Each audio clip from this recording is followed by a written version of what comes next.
स्तौतिकोपपूर्णस्य चक्रिणो वदनात्ततः निश्चक्राम महत्तेजो ब्रह्मणः शङ्करस्य च अन्येषाञ्चैव देवानां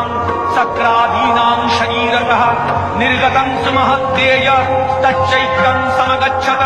अतीव तेजसः कूटं ज्वलन्तमिव पर्वतं दव्रीषुस्तेषुराः तत्र ज्वालाव्याप्त दिगन्तरम् अतुलं तत्र तत्तेजः सर्वदेव शरीरजम् एकस्थङ्करमुन्नारी व्याप्तलोकत्रयं तृषा।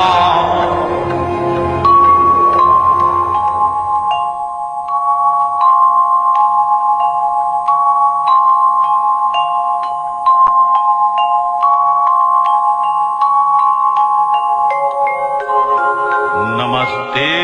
शरण्ये शिवे सानुकंपे नमस्ते जगद्व्यापिके विश्वरूपे नमस्ते जगद्वन्द्यपादारविन्दे नमस्ते जगत्तारिणि त्राहि दुर्गे नमस्ते जगच्चिन्त्यमानस्वरूपे नमस्ते महायोगिनि ज्ञानरूपे नमस्ते सदानंदनंद स्वरूपे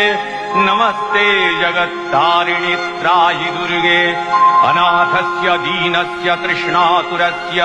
क्षुधार्तस्य भीतस्य बद्धस्य यन्तः तमेकागतिर्देवि निस्तारकर्त्री नमस्ते जगत्तारिणि त्राहि दुर्गे अरण्ये रणे दारुणे शत्रुमध्ये नले सागरे प्रान्तरे राजगे तमेकागतिर्देवि निस्तारहेतु नमस्ते जगत्तारिणि त्राहि दुर्गे अपारे महादुस्तरे तियन्तघोरे विपत्सागरे मज्जतां देवभाजां तमेकागतिर्देवि निस्तारणौका नमस्ते जगत्तारिणि त्राहि दुर्गे नमश्चण्डिके चण्डदोर्दण्डलीला समुत्खण्डिता खण्डला शेषभीते तमेकागतिर्विघ्न संदोहन्त्री नमस्ते जगत्तारिणि त्राहि दुर्गे